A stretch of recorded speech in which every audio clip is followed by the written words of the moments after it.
Ciao guys! What's up traders? Nico Mendoza po, your lifestyle traders.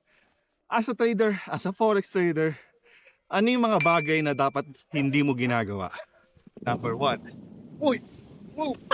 Oh! Oh my God! Ah! Ay, ay, ay! Ah! Ah! Ah! Oh!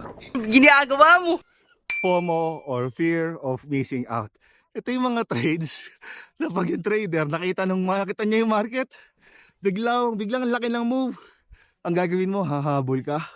Most of the time, talo ang aabutin mo. Minsan mga kachamba, profit, pero most of the time, talo. So iwasan mo ang magpa-FOMO or fear of missing out. Huwag kang magte-trade ng buy or sell simply because nakita mo sa iba na lahat sila sabay-sabay nag-buy or sell. Huwag ka rin magpapadali sa usbong ng damdamin na porket nakita mo laki ng galaw ng candle, sasabayan mo na dahil feeling mo yun na yung move na yun na matagal mo nang inaabangan. Huwag. Always stick to your plan.